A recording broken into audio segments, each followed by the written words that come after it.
पहला मुद्दा, Los Angeles में हिंसा और अप्रवासन। बीबीसी की रिपोर्ट ने हमें विस्तार से बताया कि कैसे लॉस एंजलिस में अवैध अप्रवासियों पर छापेमारी के बाद विरोध प्रदर्शन हुए, जो बाद में हिंसक हो गए। रिपोर्ट में राष्ट्रपति ट्रंप के नेशनल गार्ड्स भेजने के फैसले और कैलिफोर्निया के गवर्नर के साथ उनके टकराव पर जोर दिया गया। ये एक राजनीतिक और प्रशासनिक संकट की तस्वीर पेश करता है। लेकिन चलिए एक पल के लिए इस राजनीतिक टकराव से हटके जमीन पर मौजूद लोगों के बारे में सोचते हैं। रिपोर्ट में एक प्रदर्शनकारी महिला कहती है कि कुछ लोगों को न्यूनतम वेतन भी नहीं मिल रहा, फिर भी उन्हें काम करना पड़ रहा है। ये एक छोटा सा बयान उस पूरी बहस की आत्मा है जिसे अवैध अप्रवासन कहा जाता है। एक दृष्टिकोण ये है जो राष्ट्रपति ट्रंप ने रखा कि ये कानून व्यवस्था का मामला है। अवैध मतलब अवैध। जो लोग बिना दस्तावेज के रह रहे हैं वे कानून तोड़ रहे हैं और उन पर कार्रवाई होनी चाहिए। हिंसा और लूटपाट को किसी भी सूरत में सही नहीं ठहराया जा सकता और सरकार का कर्तव्य है कि वह सड़कों पर शांति बनाए रखे। इस नजरिए से नेशनल गार्ड्स की तैनाती एक मजबूत सरकार का प्रतीक है जो विद्रोह को बर्दाश्त नहीं करेगी। लेकिन इसका एक दूसरा मानवीय पहलू भी है। ये अवैध अप्रवासी कौन है? ये वो लोग हैं जो अक्सर अपने देशों में गरीबी, हिंसा या अवसरों की कमी से भागकर अमेरिका आते हैं। वे वहां की अर्थव्यवस्था में चुपचाप योगदान देते हैं, उन कामों को करते हुए जिन्हें शायद स्थानीय लोग नहीं करना चाहते, और अक्सर बहुत कम वेतन पर। जब उन पर छापेमारी होती है तो ये सिर्फ एक कानूनी कार्रवाई नहीं होती, ये उनके परिवारों, उनके समुदायों और उनके द्वारा बनाए गए छोटे से जीवन पर हमला होता है। तो क्या जो हिंसा हुई वो सिर्फ एक विद्रोह थी या फिर ये दशकों से दबी हुई हताशा, डर और अन्याय की भावना का विस्फोट था? जब एक समुदाय को लगातार ये महसूस कराया जाता है कि उनका कोई अधिकार नहीं है और वे कभी भी अपने घरों से निकाले जा सकते हैं, तो शांतिपूर्ण प्रवेदन का रास्ता कब हिंसक हो जाता है? ये एक बड़ा सामाजिक मनोवैज्ञानिक सवाल है। यहां हमें यह भी सोचना होगा कि अनलॉफुल असेंबली घोषित करना और नेशनल गार्ड्स को तैनात करना क्या हमेशा समाधान होता है या फिर ये आग में घी डालने का काम करता है? अक्सर ऐसी भारी मिलिट्री मौजूदगी शांतिपूर्ण प्रदर्शनकारियों को भी हाशिए पर धकेल देती है और हालात को और तनावपूर्ण बना देती है।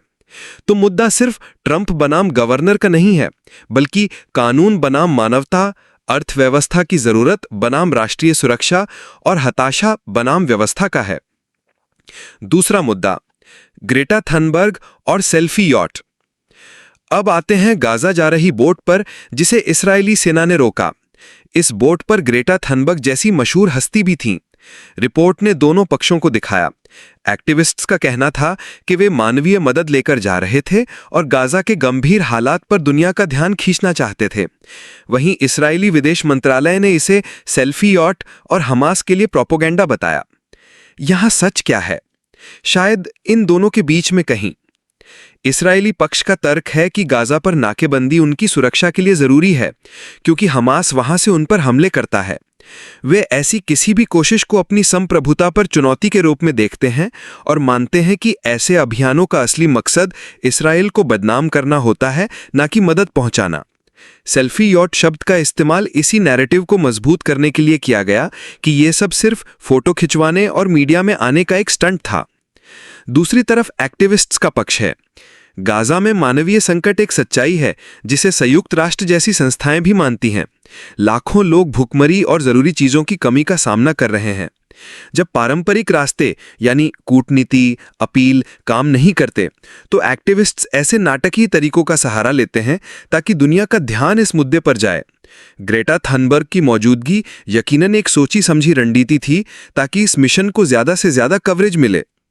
तो क्या इसे सेल्फी यॉट कहकर खारिज कर देना सही है? शायद नहीं। आज के दौर में एक्टिविज्म का एक बड़ा हिस्सा मीडिया अटेंशन पर ही निर्भर करता है। एक तस्वीर या एक वीडियो पूरी दुनिया में बहस छेड़ सकता है। तो जिसे एक पक्ष सेल्फी कह रहा है, वही दूसरे पक्ष के लिए अपनी आवाज दुनिया तक पहुंचाने का एक शक्तिशाली औजार है। हाँ, ये सवाल जरूर पूछा जा सकता है कि क्या इस बोट से गाजा के लोगों की असल मदद होती? शायद नहीं। लेकिन क्या इससे गाजा की नाकेबंदी और वहां के हालात पर एक बार फिर वैश्विक बहस शुरू हुई? बिल्कुल हुई। तो ये मिशन भौतिक मदद पहुंचाने में भले ही नाकाम रहा हो, लेकिन अपने प्रतीकात्मक मकसद में शायद सफल रहा होगा। तीसरा मुद्दा, ब्रिटेन में अप्रवासन और अमेरिका में टैरिफ। रिपोर्ट के अगले दो हिस्से ब्रिटेन के नए इमिग्रेशन नियमों और स्पेन पर अमेरिकी टैरिफ के असर के बारे में थे। पहली नज़र में ये दोनों अलग अलग लगते हैं, एक लोगों की आवाजाही से जुड़ा है और दूसरा सामान के, लेकिन दोनों के मूल में एक ही भावना है, संरक्षणवाद और राष्ट्रवाद। ब्रिटेन में, जैसा कि रिपोर्ट ने बताया, अप्रवासियों की बढ़ती संख्या एक बड़ा राजनीतिक मुद्दा है। ब्रेक्जिट का एक बड़ा कारण भी यही था। सरकार पर दबाव है कि वह अपनी सीमाओं पर नियंत्रण दिखाए, इसलिए वह वीजा नियम सख्त कर रही है। लेकिन यहां एक गहरा विरोधाभास है, जिसका जिक्र रिपोर्ट में भी हुआ है। एक तरफ राजनीतिक बयानबाजी अप्रवासियों को कम करने की होती है, वहीं दूसरी तरफ ब्रिटेन की अर्थव्यवस्था, खासकर हेल्थ केयर और केयर होम्स, इन्हीं अप्रवासी कर्मचारियों पर बहुत अधिक निर्भर है। यूनिवर्सिटीज की आमदनी विदेशी छात्रों की महंगी फीस पर टिकी है। तो सवाल यह है कि क्या ब्रिटेन बिना अप्रवासियों के अपनी अर्थव्यवस्था को चला सकता है? राजनैतिक इच्छा शक्ति और आर्थिक जरूरत के बीच ये एक सीधी टक्कर है। ठीक यही विरोधाभास हमें अमेरिका में टैरिफ वाले मामले में दिखता है। राष्ट्रपति ट्रंप का एजेंडा अमेरिका फर्स्ट है। यूरोपीय सामान पर टैरिफ लगाकर वे अमेरिकी उत्पादकों को फायदा पहुंचाना चाहते हैं। लेकिन इसका दूसरा पहलू यह है कि इससे स्पेन जैसे सहयोगी देशों के उद्योग बर्बाद हो रहे हैं। स्पेनिश हैम और ऑलिव ऑयल अमेरिका में महंगे हो जाएंगे, जिससे अमेरिकी कंज्यूमर्स को ही ज्यादा कीमत चुकानी पड़ेगी। साथ ही जब अमेरिका दूसरे देशों पर टैरिफ लगाता है, तो वे भी जवाबी कार्रवाई कर सकते हैं, जिससे एक ट्रेड वॉर छिड़ सकता है, जो अंत में किसी के लिए भी फायदेमंद नहीं होता। तो इन दोनों खबरों का सार यह है कि आज की जुड़ी हुई दुनिया में कोई भी देश पूरी तरह से कट कर नहीं रह सकता। आप लोगों की आवाजाही को नियंत्रित करना चाहते हैं, लेकिन आपको उनके श्रम की जरूरत है। आप विदेशी सामान को रोकना चाहते हैं, लेकिन आपके नागरिक उन्हें पसंद करते हैं और आपके सहयोगी देश आप पर निर्भर हैं। ये नीतियां चुनावी रैलियों में भले ही लोकप्रिय लगें, लेकिन इनके जमीनी और आर्थिक परिमाण बहुत जटिल और अक्सर नकारात्मक होते हैं। तो दोस्तों, आज के विश्लेषण का निष्कर्ष ये है कि खबरें सीधी सपाट नहीं होती। हर घटना के कई पहलू होते हैं। लॉस एंजलिस की हिंसा सिर्फ कानून व्यवस्था का मुद्दा नहीं, बल्कि मानवीय संकट का भी प्रतिबिंब है। गाजा की बोट सिर्फ प्रोपेगेंडा नहीं, बल्कि ध्यान आकर्षित करने का एक तरीका भी है। और ब्रिटेन और अमेरिका की नीतियां सिर्फ राष्ट्रवाद नहीं, बल्कि अपनी ही अर्थव्यवस्था के लिए पैदा की गई मुश्किलें भी हैं। तो अगली बार जब आप कोई खबर सुने, तो एक पल रुककर सोचिएगा कि इस खबर के पार क्या है। आज के लिए बस इतना ही। मैं हूं आपका दोस्त अमन। अगले एपिसोड में फिर मिलेंगे कुछ और खबरों के पार झांकने के लिए। नमस्कार।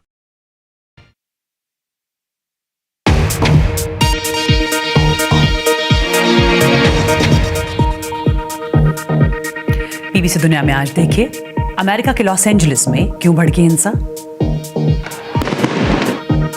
अमेरिका के लॉस एंजलिस में अवैध अप्रवासियों पर छापेमारी के खिलाफ हिंसक हुए विरोध प्रदर्शन, कई जगह आगजनी और लूटपाट। राष्ट्रपति ट्रंप ने कहा, यह सरकार के खिलाफ विद्रोह।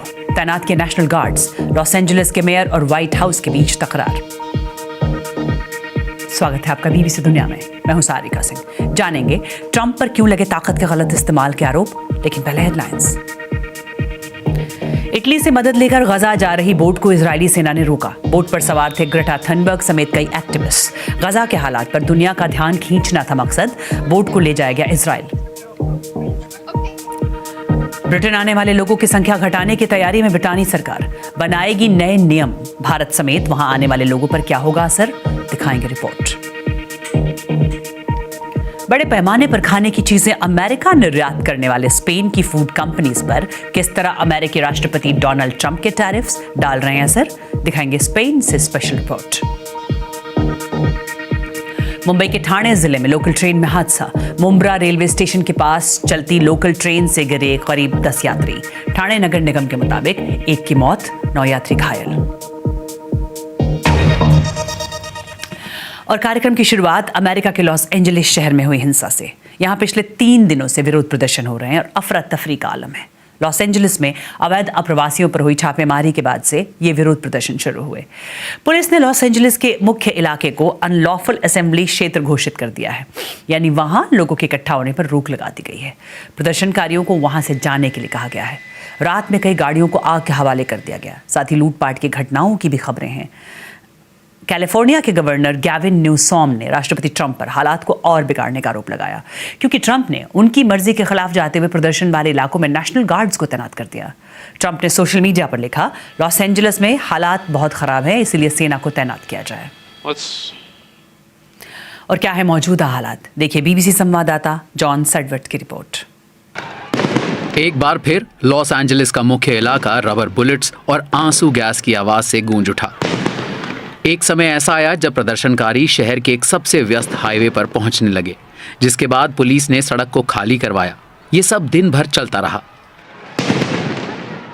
आपको शायद वहां ग्रीन गन के साथ एक शख्स दिखाई दे रहा होगा। वो भीड़ पर रबर बुलेट चला रहा है और इससे पता चलता है कि हालात कितने नाजुक हैं।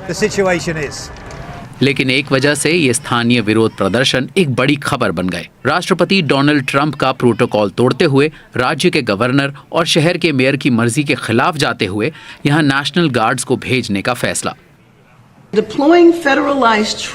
फेडरल सैनिकों की तैनाती खतरनाक है, लेकिन सच्चाई ये है कि एजेंडा कुछ और है।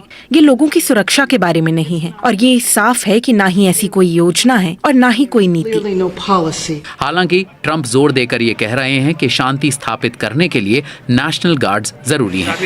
अगर हमारे देश और हमारे लोगों पर कोई खतरा होगा तो हम बहुत सख्त कदम उठाएंगे।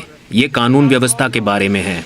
कुछ जगह हिंसा भड़क रही है। यहाँ देखिए कैसे इस कार को आग लगा दी गई है, लेकिन ज्यादातर प्रदर्शनकारी शांति के साथ प्रदर्शन कर रहे हैं। उनमें से कई लोग आप्रवासी समुदाय से हैं। कुछ लोग ऐसे हैं जिन्हें न्यूनतम वेतन भी नहीं मिल रहा है, लेकिन उन्हें काम करना पड़ रहा है। लेकिन डोनाल्ड ट्रंप के बारे में आप क्या कहेंगी, जो कहते हैं कि मुझे लोगों को डिपोर्ट करने के वादे पर चुना गया था? वो कोई बॉस नहीं है। हालांकि सरकार का कहना है कि आप्रवासियों पर रेड्स जारी रहेंगी और लॉस एंजलिस इसके लिए खुद को तैयार कर रहा है। बीबीसी संवाददाता जॉन सडवर्थ की रिपोर्ट। तो राष्ट्रपति ट्रंप ने लॉस एंजलिस की सड़कों पर जिन नेशनल गार्ड्स को तैनात किया है वो आखिर हैं कौन? दरअसल ये एक रिजर्व मिलिट्री फोर्स है जो राज्य और फेडरल यानी संघीय सरकार दोनों के लिए काम करती है। स्टेट नेशनल गार्ड को गवर्नर के आदेश पर काम करना होता है। हालांकि राष्ट्रपति ट्रंप का कहना है कि लॉस एंजलिस में चल रहे प्रदर्शन एक तरह से अमेरिकी सरकार के खिलाफ विद्रोह जैसे हैं, इसीलिए सरकार नेशनल गार्ड फोर्स को तैनात कर सकती है। आखिरी बार 1965 में अमेरिकी राष्ट्रपति ने बिना स्टेट गवर्नर की इजाजत किए कदम उठाया था। और डेमोक्रेटिक पार्टी के 22 राज्यों के गवर्नर्स ने कहा है कि राष्ट्रपति ट्रंप का ये कदम ताकत का गलत इस्तेमाल है। कैलिफोर्निया के गवर्नर गैविन न्यूसम ने इसे अवैध, अमानवीय और गैर संवैधानिक कार्रवाई कहा है। बीबीसी संवाददाता कार्ल नसमैन इस पर और जानकारी दे रहे हैं। हमने गैविन न्यूसम को कहते हुए सुना कि वो लॉस एंजलिस में कैलिफोर्निया नेशनल गार्ड्स की तैनाती पर ट्रंप सरकार के खिलाफ कोर्ट जाने की सोच रहे हैं। उनका कहना है कि ये फैसला उनका होना चाहिए, राष्ट्रपति का नहीं। इसलिए मुझे लगता है कि अब कुछ कानूनी लड़ाई देखने को मिल सकती है। ये सब पहली बार हो रहा है। हमने अमेरिका में पिछले कई दशकों में ऐसा कुछ नहीं देखा है। और अब रुख मिडिल ईस्ट का। इजरायली सेना ने गजा पट्टी में जा रहे एक यॉट यानी बोट को रोक लिया है। इस यॉट में कुछ एक्टिविस्ट सवार थे जो मानवीय मदद लेकर जा रहे थे, जिनमें क्लाइमेट के लिए काम करने वाली एक्टिविस्ट ग्रेटा थनबर्ग भी शामिल है। इजरायली विदेश मंत्रालय ने इसे सेल्फी यॉट बताया। वहीं फलस्तीनी विदेश मंत्रालय ने कार्यकर्ताओं की सुरक्षा की अपील की। देखिए बीबीसी संवाददाता जो इनवुड की रिपोर्ट। मेडलिन पर फिल्माए गए इस वीडियो में वो पल कैद हैं जब इस्राएली नेवी ने गजा की ओर जाते हुए उसे इंटरसेप्ट किया। क्रू के मुताबिक आसमान में ड्रोन्स आए और उन्होंने एक अज्ञात पदार्थ से इस बोट पर स्प्रे किया। वो जानते हैं कि हम हिंसा नहीं कर रहे हैं और यहाँ सिर्फ मानवीय मदद है, लेकिन वो हमारे साथ मनोवैज्ञानिक जंग लड़ रहे हैं। इसके बावजूद हम बाहर नहीं जा सकते क्योंकि क्वाडकॉप्टर्स में स्मार्ट शूटिंग जैसा सिस्टम होता है। और देखिए फिर से ड्रोन्स आ गए। अच्छी खासी मात्रा में राहत सामग्री लेकर और एक संदेश के साथ मैडलीन 1 हफ्ते पहले इटली के सिसिली से सफर पर निकली। इस बोट पर थे फ्रांस के सांसद, एक्टिविस्ट, पत्रकार और जानी मानी क्लाइमेट एक्टिविस्ट ग्रेटा थनबर्ग। इस बोट ने मिस्र के तट के साथ साथ चलते हुए भूमध्य सागर को पार किया और गजा की ओर बढ़ने लगी, लेकिन इसराइल ने पहले ही कह दिया था कि वो इस बोट को गजा नहीं पहुंचने देंगे और ऐसा ही हुआ। बोट की आखिरी लोकेशन थी समंदर का वो इलाका जिस पर किसी का अधिकार नहीं है। गजा का तटीय इलाका इसराइल की नौसेना के ट्रैफिक जोन के पास है, इसलिए नौसेना को यहाँ कार्रवाई करने का अधिकार है। मैडलीन पर सवार लोग चाहते थे कि वो गजा में मौजूद गंभीर हालात को दुनिया के सामने लाएं। संयुक्त राष्ट्र के आकलन के मुताबिक गजा में 20 लाख से ज्यादा लोगों पर भुखमरी का खतरा मंडरा रहा है। इसराइल ने आरोप लगाया है कि ये एक सेल्फी यॉट थी। पहले भी गजा के आसपास मौजूद इसराइली नौसेना की घेरेबंदी को तोड़ने की कोशिश का इसराइल ने ताकत के साथ जवाब दिया था। साल 2010 में इसराइली कमांडोज मैवी मामरा नाम की बोट में घुसे और उन्होंने तुर्की के 9 एक्टिविस्ट को मार दिया था। दोनों देशों ने एक दूसरे को हिंसा के लिए जिम्मेदार ठहराया। अगर आप ये वीडियो देख रहे हैं तो समझ लीजिएगा कि हमें इंटरसेप्ट कर किडनैप कर लिया गया है। लेकिन एक प्री रिकॉर्डेड मैसेज में ग्रेटा थनबर्ग ने अंतर्राष्ट्रीय हस्तक्षेप की अपील की। मैं अपने सभी दोस्तों, परिवार और सहकर्मियों से अपील करती हूँ कि वो स्वीडन की सरकार पर मेरी और बाकी लोगों की रिहाई के लिए दबाव बनाएं। इसराइली अधिकारियों ने फुटेज जारी किया है जिसमें दिखता है कि सभी लोगों को इसराइल ले जाया जा रहा है। ये अभी तक साफ नहीं है कि बोट में मौजूद राहत सामग्री का क्या हुआ, लेकिन उसमें मौजूद लोगों को उम्मीद है कि उनका संदेश दुनिया तक पहुंच जाएगा। बीबीसी संवाददाता जो इनवुड की रिपोर्ट। और इजराइल के विदेश मंत्रालय का कहना है कि यात्रियों को कोई नुकसान नहीं पहुंचा है। जहाज का रास्ता बदलकर उसे इजरायली तट की तरफ भेजा गया है और उसमें सवार सभी लोगों को उनके देश भेजा जाएगा। इस पर और जानकारी दे रहे हैं बीबीसी संवाददाता ह्यूगो बुशेगा। Now, this was a boat that was organized by the Freedom Flotilla Coalition. This is a group that ये बोट फ्रीडम फ्लोटिला कोalition नाम की संस्था की तरफ से चलाई गई थी। 2007 में जब हमास ने गजा को अपने नियंत्रण में ले लिया था, तब से इसराइल ने गजा पर नेवी की मदद से नाकेबंदी की हुई है और ये ग्रुप कई सालों से उसे खत्म करने के लिए काम कर रहा है। इस बोट के गजा पहुंचने की किसी को भी उम्मीद नहीं थी, क्योंकि इसराइल ऐसी कोशिशों को नाकाम करता रहा है। अब इसराइली विदेश मंत्रालय ने इस मिशन को सेल्फी यॉट बताते हुए कहा है कि शो खत्म हुआ और इसराइली रक्षा मंत्री ने इस मिशन को हमास के लिए चलाया जा रहा प्रोपेगेंडा बताया है। उन्होंने कहा कि इसराइली सेना को उन्होंने कहा है कि वो फ्लोटिला के क्रू को 7 अक्टूबर को हुए हमास के हमलों का वीडियो दिखाएं। of the Hamas attacks on the 7th of October to the flotilla's crew. कईयों के लिए ब्रिटेन जाना मुश्किल हो जाएगा। ब्रितानी सरकार ने ऐलान किया है कि वो जल्द ही इमिग्रेशन नियमों में बड़े बदलाव करने वाली है। मकसद ब्रिटेन आने वाले लोगों की संख्या में कटौती करना। मगर आलोचकों का कहना है कि ये प्रस्ताव इकोनॉमी के कुछ सेक्टर्स के साथ साथ यूके में रह रहे बाहर से आए लोगों के लिए दिक्कतें पैदा कर सकता है। क्या है योजना और क्या भारतीयों पर भी होगा इसका असर? देखिए बीबीसी संवाददाता क्रिस सिपथोर्प की रिपोर्ट। यूके हमेशा से अप्रवासियों की पहली पसंद रहा है, फिर बात नए घर की हो या नए अवसरों की। मगर अब वहां जाना लोगों के लिए मुश्किल भरा हो सकता है, क्योंकि ब्रितानी सरकार अप्रवासन से जुड़े नियमों में बदलाव करना चाहती है। लेकिन आलोचकों का कहना है कि ये प्रस्ताव इकोनॉमी के कुछ सेक्टर्स और ब्रिटेन में पहले से रह रहे अप्रवासियों के लिए मुश्किलें पैदा कर सकता है। पहला, सरकार चाहती है कि स्किल्ड वर्कर्स को वीजा दिए जाने के नियमों में सख्ती लाई जाए और वर्कर्स से कहा जाए कि पहले के मुकाबले ज्यादा क्वालिफिकेशंस की जरूरत होगी। विदेशी स्टूडेंट्स उनकी पढ़ाई पूरे करने के बाद केवल 18 महीनों के लिए ही यूके में रुक पाएंगे। पहले ये लिमिट 2 साल थी, अब इनमें 6 महीनों की कटौती की गई है। पहले ब्रिटेन में रहने का अधिकार पाने के लिए आपको 5 साल वहां रहना जरूरी था। इसके बाद आप आवेदन कर सकते थे, लेकिन अब इस लिमिट को 10 साल किया जा सकता है और इंग्लिश लैंग्वेज की जरूरत से जुड़े नियम सख्त होंगे। तो कौन है जो यूके जा रहा है? जून 2024 में ब्रिटेन पहुंचे गैर यूरोपीय अप्रवासियों में भारतीयों का समूह सबसे बड़ा था। उनके बाद नाइजीरियाई और पाकिस्तानी थे। इस बीच काम या पढ़ाई वो प्रमुख कारण थे जिसके लिए लोग ब्रिटेन गए। यूके की कुछ इंडस्ट्रीज में अप्रवासी एक बड़ी भूमिका अदा करते हैं। जहां माइग्रेंट वर्कर्स से जुड़ी एक यूनियन का अनुमान है कि टोटल वर्कफोर्स में 16% वर्कर्स सोशल केयर से जुड़े हैं। सरकार चाहती है कि विदेशों से ऐसे वर्कर्स को रिक्रूट करने पर रोक लगे। इंडस्ट्री में जो दिखता है वो कुछ ऐसा ही है। ब्रिटेन के लोग अप्रवासियों की बढ़ती संख्या से चिंतित तो हैं, मगर कौन है जो ये काम करने जा रहा है? ब्रिटेन में केयर होम्स में काम करने कौन जा रहा है? वहाँ बुजुर्गों की देखभाल करने कौन जा रहा है? हेल्थ सेक्टर से जुड़े काम करने कौन जा रहा है? ब्रितानी लोग तो ऐसा करते नहीं दिख रहे हैं। इसलिए इंडस्ट्री में बहुत ज्यादा संशय की स्थिति बनी हुई है। इंटरनेशनल स्टूडेंट्स घरेलू स्टूडेंट्स की तुलना में यूनिवर्सिटी को ज्यादा ट्यूशन फीस देते हैं। 2022-23 में 26% स्टूडेंट्स विदेशों से थे। हमें पीछे मुड़कर देखना होगा कि आखिर हम इस स्थिति तक कैसे पहुंचे, ताकि हम ये समझ पाएं कि इन योजनाओं की घोषणा अब क्यों की गई। साल 1960 से लेकर 1990 तक ब्रिटेन आने वाले अप्रवासियों की संख्या यहाँ से बाहर जाने वाले लोगों से लगभग बराबर थी, मगर 1990 के मध्य से ये बढ़ती जा रही है। साल 2000 की शुरुआत में यूरोपियन यूनियन का विस्तार हुआ। इस दौरान देखने में आया कि यूके ने अपनी बॉर्डर को नए EU सदस्यों के लिए खोला था। तब उम्मीद से ज्यादा लोग यूके पहुंच गए थे और प्रधानमंत्री ने अप्रवासियों की संख्या को लेकर सख्त होने का वादा किया था। साल 2016 में जब ब्रेक्जिट जनमत संग्रह की बात उठी तो अप्रवासन एक बड़ा मुद्दा बनकर उभरा था। इस बात ने कई वोटर्स को लुभाया। इसका असर रिजल्ट में भी दिखा। यूके ने यूरोपियंस के लिए बॉर्डर कंट्रोल को कड़ा करने का फैसला लिया। हाल ही में राइट विंग पार्टियों को अप्रवासन के मुद्दे पर खासा समर्थन मिला। इससे बाकी पार्टियों पर भी दबाव बना कि वो उनके एजेंडा में अप्रवासन को एक बड़ा मुद्दा बनाएं।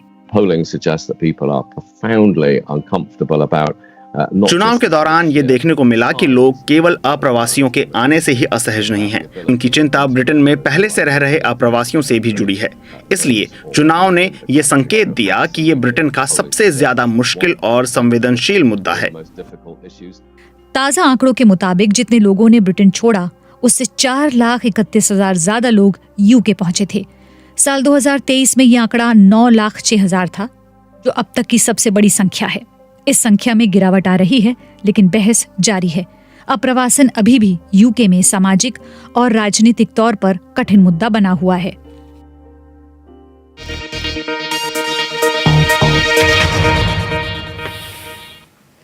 और अमेरिकी राष्ट्रपति डोनाल्ड ट्रंप ने जो टैरिफ लगाया था, यूरोप के कई देशों पर उसका असर होने लगा है। जैसे कि स्पेन के फूड प्रोड्यूसर्स की परेशानी बढ़ने लगी है। स्पेन अमेरिका को खाने की चीजें निर्यात करने वाले कई बड़े देशों में से एक है, खासकर हैम और ऑलिव ऑयल। लेकिन EU के प्रोडक्ट्स पर ट्रंप ने 10% टैरिफ लगाया है और यहाँ लोगों को डर है कि ये और बढ़ भी सकता है। इसीलिए कुछ लोग दूसरे मार्केट्स तलाशने को मजबूर हैं। देखिए BBC संवाददाता गाय हेजको की रिपोर्ट। ये स्पेन का ऐसा प्रोडक्ट है जिसे इसके खास नमकीन स्वाद के लिए दुनिया भर में काफी पसंद किया जाता है। इस प्रोडक्ट का सालाना निर्यात करीब $75 करोड़ से ज्यादा का है। इसे बनाने की प्रक्रिया में हजारों लोगों को रोजगार मिलता है। स्पेनिश हैम के लिए अमेरिका एक उभरता हुआ बाजार है और EU के बाहर वो इसका सबसे बड़ा आयातक है। लेकिन यूरोपीय निर्यात पर लगाए गए अमेरिकी टैरिफ्स के बाद इस उद्योग पर खासा असर पड़ रहा है। ये हमारे इंडस्ट्री के लिए खतरा बन सकता है, क्योंकि टैरिफ्स की वजह से मार्केट में हमारे प्रोडक्ट की कीमत बढ़ जाएगी, जिससे स्थानीय प्रोडक्ट्स या फिर आयात किए जाने वाले वो उत्पाद बाजी मार लेंगे जिन पर टैरिफ्स नहीं लगाया गया।